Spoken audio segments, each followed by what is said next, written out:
Good afternoon students. आज हम micro organism cause spoiling of food पढ़ेंगे।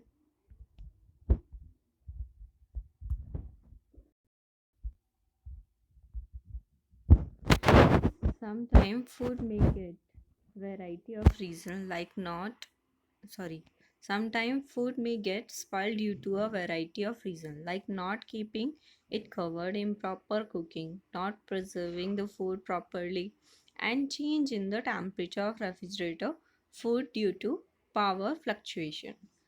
कभी कभी ऐसा होता है कि हमारा जो खाना होता है वो अलग अलग तरीक़ों की वजह से या अलग अलग रीज़न की वजह से ख़राब हो जाता है। ठीक है, जैसे कि अगर हमने उसे कवर नहीं किया है अच्छे से, हमने उसे अच्छे से कुक नहीं किया है तब वो ख़राब हो सकता है। हमने उसे अच्छे से प्रिजर्व संभाल कर नहीं रखा है तब वो ख़राब हो सकता है। और या फिर टेम्परेचर चेंज हो जाए फ्रिज का, मतलब पावर फ्लक्चुएट करने लगे, लाइट आने जाने लगे इस टाइप से, तब भी वो ख़राब हो सकता है। ठीक है, micro organism that grow on our food sometime produce toxic substance that are harmful for our health. The toxic substance produced by microorganisms make the food poisoning, causing food poisoning. Microorganism जो है वो खाने में grow कर जाते हैं। कभी कभी वो टॉक्सिक सब्सटेंस प्रोड्यूस कर देते हैं जो हमारे लिए बहुत हार्मफुल होते हैं। टॉक्सिक मतलब जहरीली चीज़ें प्रोड्यूस कर देते हैं खाने के अंदर, जो हमारे लिए बहुत ज़्यादा हार्मफुल हो जाते हैं। और ये टॉक्सिक सब्सटेंस जो है वो प्रोड्यूस करते हैं बीमार, और फिर फूड पॉइजनिंग कर देते हैं हमारी बॉडी के अंदर। ठीक है, तो इट कैन समटाइम इवन, और इसकी डेथ भी हो जाती है। The spoiled food can be identified by its unpleasant smell, change odour and bad taste. The major symptom of food poisoning are vomiting, diarrhoea, abdominal pain, headache and fever. जो food ख़राब हुआ है उसको आप कैसे पहचानेंगे? उसके अंदर से बहुत गंदी सी स्मेल आने लगती है, उसका कलर चेंज हो जाता है या उसका टेस्ट चेंज हो जाता है बहुत ज़्यादा।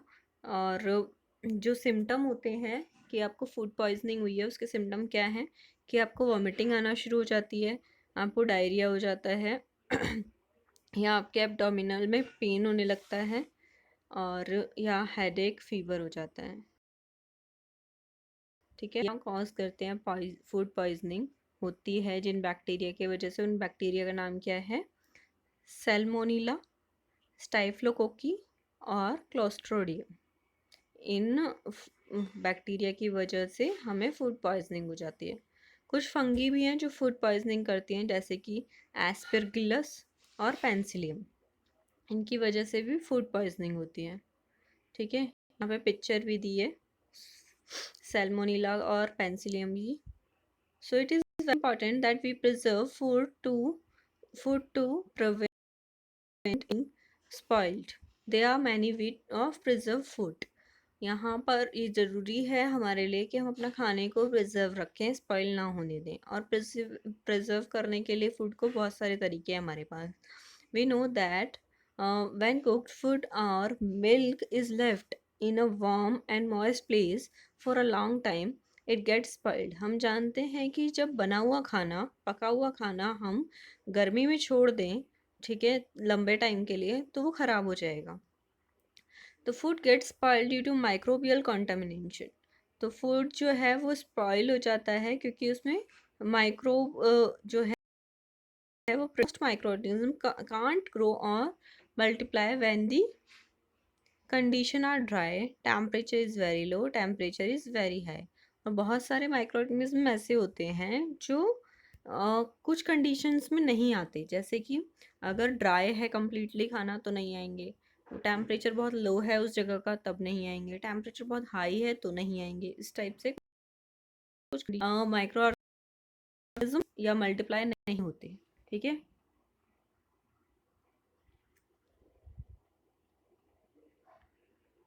just wait.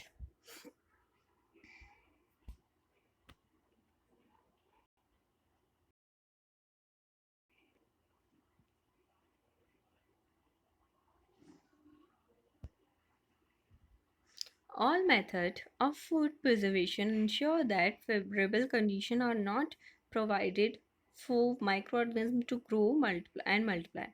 सारे मेथड आप जो फूड प्रिजर्वेशन तो आपको उसमें कंडीशन देखना पड़ेगा कि उसमें माइक्रो ऑर्गेनिज्म जो हैं वो ग्रो ना करें और मल्टीप्लाई ना करें। तो वो process by which spoilage food is prevented by using chemical और physical method is called food preservation. Food preservation क्या है?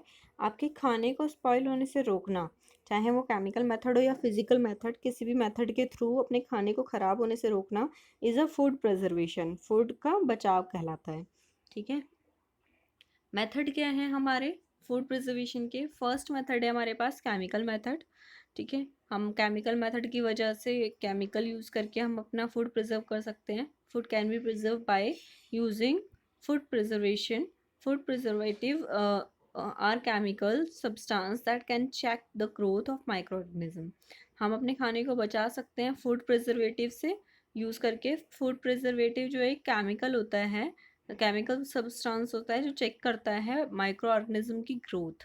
ठीक है, most chemical preservative prevent microbial growth by removing oxygen from the food item. ज़्यादातर जो chemical प्रिजर्वेट करते हैं food को, वो कैसे करते हैं? वहाँ से ऑक्सीजन को रिमूव करके, मतलब हम उन केमिकल को डाल देते हैं और ऑक्सीजन को ख़त्म कर देते हैं, तो उससे माइक्रोब ग्रोथ नहीं करते।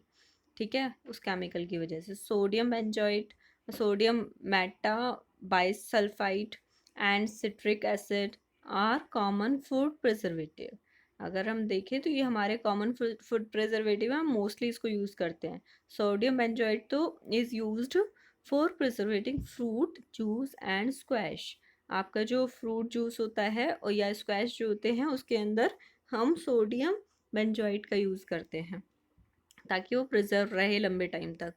ठीक है, sodium metabisulphite is use for preserving cut fruit, jam and jellies. और सोडियम मेटाबाइसल्फाइड यूज़ करते हैं हम कटे हुए फ्रूट या जैम जेली के लिए। सिट्रिक एसिड यूज़ करते हैं हम कन्फेक्शनरीज के लिए। ठीक है, तो इस टाइप से हम अपने फूड को प्रिजर्व कर पाते हैं ये केमिकल डालने के बाद। ठीक है, ये केमिकल डालने के बाद हमारा फूड लंबे टाइम तक चलता है, ख़राब नहीं होता। नाउ नेक्स्ट पॉइंट है हमारा preservation by common salt. For ages people have preserved fish and meat by salting. जो पुराने लोग हैं या काफ़ी टाइम से, लंबे टाइम से चलता हुआ आ रहा है कि फ़िश और मीट को हम सॉल्ट के थ्रू प्रिजर्व करते हैं।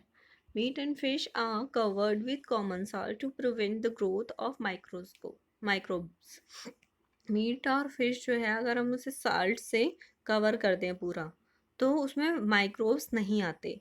Salting draw out water from the food and thus it prevent the microbial growth. Salting क्या करती है? पानी को खींच देती है बाहर की तरफ और खाने में माइक्रोब को ग्रोथ नहीं करने देती। Salting is also use to preserve amla, raw mango and tamarind. जो नमक है उसे हम आंवला और आम इन सब में भी यूज़ करते हैं, और इनका जब अचार बनाते हैं तब भी हम बहुत सारा नमक डालते हैं। Preservation bye sugar, jams, jellies and squash are preserved for a long time because of the presence of sugar in them. Sugar inhibits the growth of food spoiling microorganisms by reducing the moisture content the food. Jam, jelly और squash जो है इसको हम लंबे time तक preserve कर पाते हैं अगर हम उसमें शुगर को डाल दें। शुगर ऐड करने पर, चीनी ऐड करने पर वो लंबे टाइम तक चल पाते हैं। चीनी जो है मॉइस्चर को कम कर देती है और इस वजह से वो लंबे टाइम तक सेफ हो जाते हैं। ठीक है, हम बाकी मेथड और आगे का चैप्टर से कल कंटिन्यू करेंगे नेक्स्ट क्लास में। Thank you class.